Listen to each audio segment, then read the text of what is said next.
అది sir sir మీరు గతంలో అంటే ఈ సినిమాకు ముందు చిరంజీవి గారికి ఒక కథ చెప్పారు కదా, కథ ఇంకా ఉందా లేదంటే ఇదేనా? కాదండి, ఇది ఇది వేరే కదండి. ఆ కథ మళ్ళీ ఇంకో యా ఇది వేరే కదండి, ఇది ఫ్రెష్గా రాసింది కదండి. చిరంజీవి గారి కథ ఇంకా ఉందంటే?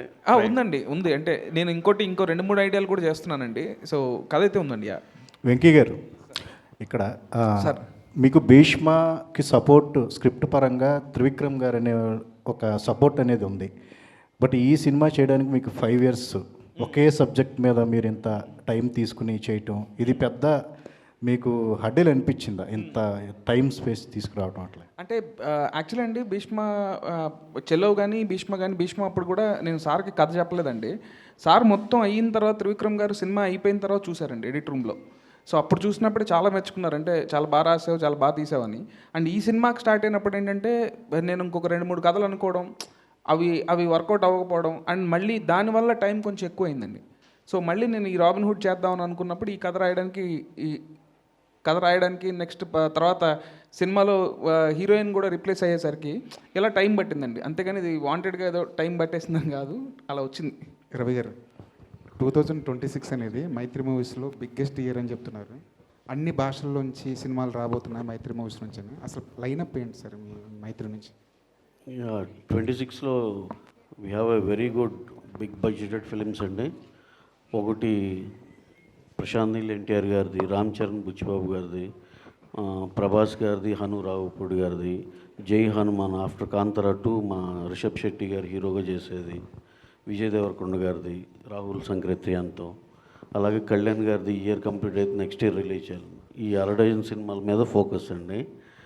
అలాగే చెప్పాలంటే అండి, ప్రతి దానికి 26 is going to be huge year and it will be something else for Mythri అండి. ఎందుకంటే ఇప్పుడు చెప్తున్నా అండి, నేను ఇప్పుడు చెప్పిన 4 పెద్ద సినిమాల్లో జై హనుమాన్ కానీ, రామ్ చరణ్ గారు బుచ్చిబాబుది కానీ, నిన్నే ఆ టీజర్ ఏదో చూసామండి.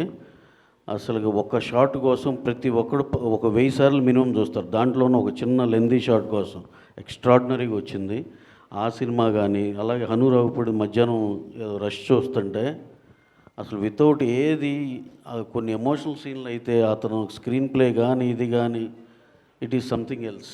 అలాగే ప్రశాంత్ నీల్ ఎన్టీఆర్ గారు, నేను ఆల్రెడీ చెప్పినట్టు అదొక ఇంటర్నేషనల్ సినిమా. అది అసలుకి మీరు ఏ స్టాండర్డ్స్ ఊహించుకున్న దాన్ని దాటి అది ఇంకో వేరే లెవెల్.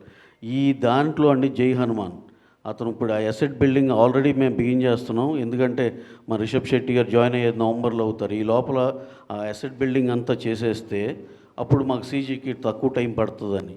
ఈ 4 సార్ నేను చెప్తున్నా, 4 బ్లాక్ బస్టర్ మించి అరే ఇది ఓకేరా, ఇది హిట్టేరా అనే మాట వస్తే కనుక ఇక తర్వాత నుంచి మీరు ప్రెస్ మీట్లో ఆపోయా నువ్వు చెప్పేది తెలుసులే కానీ మీరు ఏమన్నా సరే నేను పడతానండి. ఈ 4 సినిమాలు 4 బ్లాక్ బస్టర్లు 80% అది రిజిస్టర్ అయిపోయింది అనుకుంటున్నాను. అంత బ్రహ్మాండమైన కథ, అంత బాగా వస్తున్నాయండి.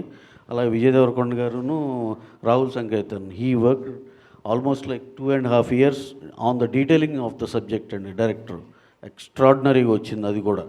ఇంకా మాకు 6th ఫిలిం నెక్స్ట్ ఇయర్ రిలీజ్లో ఉండేది కళ్యాణ్ గారిది. దానికి ఏ పాన్ ఇండియా బజ్ కూడా సరిపోదు కదా ఆయన సినిమా వస్తుందంటే.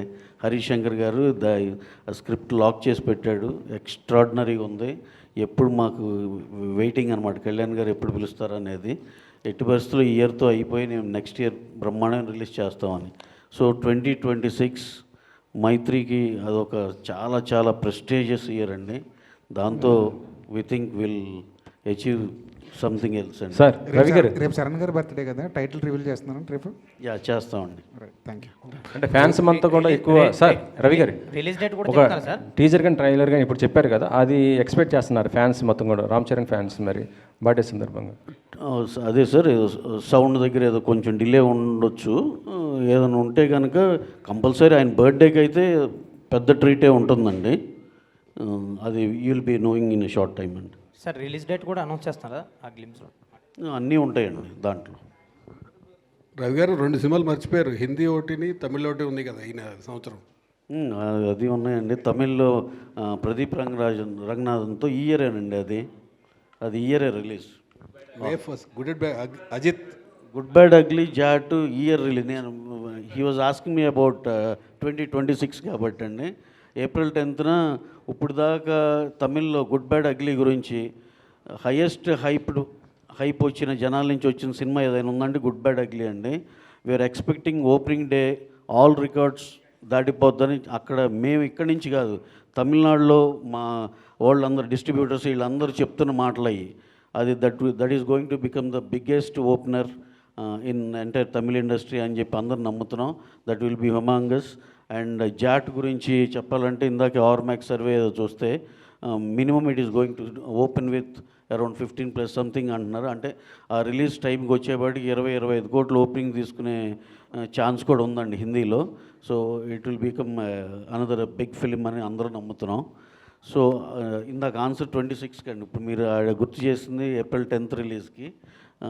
ఈ 3 సినిమాలు Robinhood, Jaat, good bad ugly 3 చాలా గట్టిగా కొడతామని మా నమ్మకం అండి. ఇక తర్వాత మీ దయ దేవుడి దయతో భవిష్యత్తులో వేరే లాంగ్వేజ్ కూడా చేసేటట్టున్నారా? వేరే లాంగ్వేజ్, అదర్ లాంగ్వేజ్, ఇంకా అదర్ లాంగ్వేజ్ నుండి హిందీ, తమిళ్ చేస్తున్నామండి. ఇంకా మలయాళం కూడా ఏదన్నా ఒకటి ఏదో వస్తున్నాయి, చూడాలండి. అంటే అన్నీ మన కంట్రోల్లో ఉండే సినిమాలు చేయాలని చూస్తున్నాం. రోజుకి 4-5 ప్రపోజల్స్ పెద్ద పెద్ద ఈ రకరకాల ఇండస్ట్రీల నుంచి వస్తూ ఉన్నాయి. కానీ మనకి ఎక్కడ కంట్రోల్ ఉండి ఏది ఉంటుందో అంతవరకే సెలెక్ట్ చేసుకోవాలని చాలా చూజీగా ఉన్నామండి. నితిన్ గారు, యా హాయ్ అండి, మై సెల్ఫ్ హిమమాలి హియర్. సో యాక్చువల్గా భీష్మ సినిమా అప్పుడు లైక్ మన రష్మిక గారితో కొన్ని స్టెప్స్ డిఫికల్ట్గా ఉన్నాయి, ఈ స్టెప్ నేను చేయలేను ఆవిడకి ఇచ్చేయండి అని అన్నారు.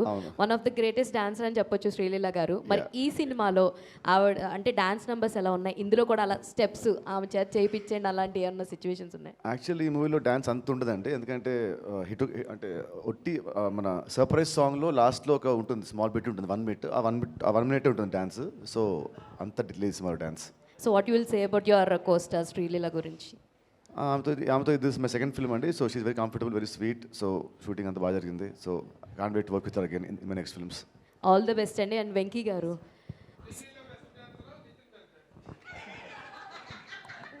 ఇలాంటి డౌట్లు వస్తాయని నేనే బెస్ట్ అండి, ఎందుకంటే నేను 40 years, ఆమె 20 years అంటే ఓపెనర్. సో ఈ ఏజ్ ఇంత చేస్తున్నానంటే మరి ఆ ఏజ్లో ఎలా చేస్తుంటాను చూసుకోండి. You are also one of the celebrity star. చాలా సినిమాలు చూసాం, that is the reason I ఊరికే. వెంకీ గారు ఇక్కడండి. రాజాంప సార్ లాస్ట్ టైం ఒక ప్రెస్ మీట్లో మాట్లాడుతూ నన్ను ఎవరు రికమెండ్ చేయట్లేదు, నేను రికమెండ్ చేసే క్యాండిడేట్ని కూడా కాదు అని అన్నారు. దానికోసమే పద్మశ్రీ లిస్ట్లో ఆయన పేరు చేర్చండి అని డైలాగ్ పెట్టారు ఏంటండి? అంటే రికమెండేషన్ ఉంటేనే పద్మశ్రీ అవార్డులు వస్తున్నాయి, నేను ఎవరి దగ్గరికి వెళ్ళట్లేదు, రికమెండ్ చేయండి అని అడగట్లేదు అని అన్నారు, బాధపడ్డారు. నాలాంటి నటుడికి రావట్లేదని. అందుకోసమే మీరు ఆ డైలాగ్ పెట్టాల్సి వచ్చింది. యాక్చువల్లీ నేను అది వెళ్ళలేదండి, ఇప్పుడు మీరు చెప్తేనే తెలిసింది నాకు. అది నేను ఏదో సరదాగా ఒక సరదా సిచ్యువేషన్లో పెట్టాల్సి వచ్చింది, కానీ అది కనెక్ట్ అయిందని నాకు తర్వాత తెలిసిందనమాట. సో ఆయనకి అసలు పద్మశ్రీ రాలేదు, ఈయన ఇలా బాధపడ్డారనేది ఇప్పుడు మీరు చెప్తేనే తెలిసింది. వెంకీ గారు, సో యాక్చువల్గా ఇప్పుడున్న సినిమాల్లో కొన్ని సినిమాలు చాలా వరకు క్రిస్పీ డ్యూరేషన్ చూడడానికి ఆడియన్స్ ఇష్టపడుతున్నారు. ఈ సినిమా టోటల్ డ్యూరేషన్ ఎంత ఉంది, అండ్ అదిదా సర్ప్రైజ్ సాంగ్ ఎంత హిట్ అయిందో ఆడియన్స్ స్క్రీన్ నుంచి బయటికి రాగానే ఇదిదా సర్ప్రైజ్ అని ఫీల్ అయ్యే మూమెంట్ ఏముందంటే ఏం చెప్తారు? మేడం లెంత్ గురించి మాకు చెప్పమాకండి. 3 hours 20 minutes పుష్ప చేశారు. సో ఇది లెంత్ 236 అండి. డెఫినెట్గా విత్ ఆల్ కార్డ్స్ డెఫినెట్గా మీకు ఎక్కడ బోర్ అనిపించదు. అండ్ ఫస్ట్ నుంచి లాస్ట్ వరకు ఎక్కడ సినిమా ఆగిందో లేకపోతే స్లో అనే ఫీలింగ్ అసలు రాదండి. డెఫినెట్గా ఎంజాయ్ చేస్తారు. ఇంకా అదిదా సర్ప్రైజ్ థింగ్ ఏదో అడిగారు కదా, ఆ థింగ్ మీరు సినిమాలో చూడండి, డెఫినెట్గా మీకు అంటే ఆడియన్స్ బయటకు రావడానికి ఇది ఒక వావ్ ఫ్యాక్టర్ అని మీరు అనుకునేది ఏంటి అని అంటే సినిమా స్క్రీన్ ప్లే అండి, screen play and entertainment. All the very best. Thank you so much. Venky గారు అడగొచ్చాను, మీరు భయపడకుండా అడగండి. అంటే లాస్ట్ టైము ఎక్స్ట్రాడినరీ ప్రెస్ మీట్లో నితిన్ గారు ఏమన్నారంటే శ్రీలీల గారు డేట్స్ దొరకట్లేదు ప్రమోషన్స్ కానీ ఏదో చిన్న మాట చెప్పారు. మరి ఎందుకు పెట్టుకున్నారని నేను అడిగా నెక్స్ట్ సినిమాకి. అంటే వెంకీ కుడుముల గారు రికమెండ్ చేశారు, అసలు ఒప్పుకోలేదు ఆమె వద్దు అంటే అని చెప్పి అన్నారు. ఎందుకు అంత ఫోర్స్ చేశారు మీరు శ్రీలీల గారిని పెట్టుకోవడానికి? అంటే ఫోర్స్ ఏం లేదండి, ఆయన మామూలుగా ఏంటంటే మీరు మీరు మీరు బాగా పగడబందీగా ఉన్నారు మీరైతే. ఓకే, ఇప్పుడు ఆనెస్ట్ పాడ్కాస్ట్. సో నాకేంటంటే సినిమా ఎప్పుడైతే రష్మిక కాదు శ్రీలీల అనుకున్నప్పుడు నాకు క్యారెక్టర్లో బాగా ఈ క్యారెక్టర్ ఏంటంటే అండి యంగ్ కొంచెం ఎనర్జీ కూడా ఉండాలన్నమాట. సో నాకు లీల అయితే చాలా బాగుంటుందని అనుకున్నాను. సో అంటే తన క్యారెక్టరైజేషన్ కూడా ఎలా అంటే టాలెంట్ ఉండడం ఒకటి, టాలెంట్ ఉందని ఊహించుకోవడం ఒకటి. సో సెకండ్ కేటగిరీ అనమాట. సో ఫన్ జనరేట్ చేయడానికి చిన్న చిన్న ఆ ఎనర్జీ ఉంటే బాగుంటుంది అనిపించింది నాకు. తెలుగు అమ్మాయి, సో శ్రీలీల, సో అలా. సార్ రవి గారు, ఇందాక మీరు 26ది అంటే ఇప్పుడు ఇంట్లో నాన్న సినిమాకి వెళ్ళొద్దు అంటారండి, వెళ్తాం. అన్నయ్య క్రికెట్ ఆడొద్దు అంటాడు, వెళ్తాం. సో అలాగే ఈయనన్న కూడా నాకు ఇంకా ఫ్యామిలీయే కాబట్టి ఇప్పుడు ఎందుకు అని అన్నా కూడా లేదు లేదు ఆల్రెడీ మనం చేస్తున్నాం కదా మళ్ళీ ఇమీడియట్గా ఎందుకు అని అంటే లేదు లేదు అన్నాను. అండ్ ఇప్పుడు నాకు ఇంకొకటి ఏంటంటే ఏదన్నా లైఫ్ లైన్ ఎవరంటే బిగ్ బాస్ రవి గారు అనమాట. సో రవి గారు కూడా అన్నారు అని అంటే ఆయనతో మాట్లాడితే ఆయన కూడా కరెక్టేనండి అని అంటే. సార్ రవి గారు, ఇందాక మీ సినిమా లైనప్స్ గురించి చెప్పారు కదా, అయితే చాలామంది ఫ్యాన్స్ కోరుకుంటుంది ఏంటంటే పవన్ గారు ఇటు సుకుమార్ కాంబినేషన్తో రావాలని చాలామంది కోరుకుంటున్నారు సార్. సుకు గారితో సినిమా ఉండాలి, అది ఎక్కువ ఫ్యాన్స్ చాలామంది కోరుకుంటున్నారు. సార్ అది జరిగితే అసలు 2 కళ్ళు సరిపోవు ఎవరికి. కాకపోతే సార్ ఉన్న బిజీకి ఆయన డిప్యూటీ సీఎం, ఆయనకి చాలా రెస్పాన్సిబిలిటీస్ ఉన్నాయి కాబట్టి I don't think he can give అంటే సుకుమార్ గారు కావాల్సినంత టైం ఇవ్వలేరని. దాన్ని ఎందుకు అందరికీ నచ్చుద్ది అది అలా ఉంటే ఆ సినిమా జరిగితే అని. కానీ అది జరగదని కూడా మనకు తెలుసు కదా, కానీ జరిగితే కనుక చాలా బాగుంటుందని అందరూ హ్యాపీ. మీరు ఏమైనా ట్రై చేస్తారా ఒకవేళ అవకాశం? అంటే ఇప్పుడు సార్కి ఉన్న డేట్ల అవైలబిలిటీని బట్టి అసలు కష్టం కదండి, అది మనకి ఆల్రెడీ తెలిసినా ట్రై చేయటం ఎందుకు. Thank you Venky Venky one second sir. Robin hood అనేటువంటి వ్యక్తి సామాజిక అన్యాయాలను ఎదుర్కొనే వ్యక్తిగా పోర్ట్రే చేయబడ్డాడు, అసలు ఉన్నాడో లేడో తెలియకపోయినా సరే. అండ్ ఈ రాబిన్ హుడ్ కూడా అలాంటి సామాజిక అన్యాయాలను ఎదుర్కొంటూ ఉంటాడా in his own way or? అంటే నేను నాకున్నది ఏంటంటే నాకు తెలిసిన హీరో ఏంటంటే నీడీ పీపుల్కి నిలబడే ప్రతి ఒక్కళ్ళు హీరోనండి. సో ఇప్పుడు రాబిన్ హుడ్ కూడా ఏంటంటే అవసరం ఉన్న వాళ్ళకి నిలబడతాడు. సో అలాంటి ఆ టైటిల్ జస్టిఫికేషన్ అయితే ఉంటుంది సార్. Thank you.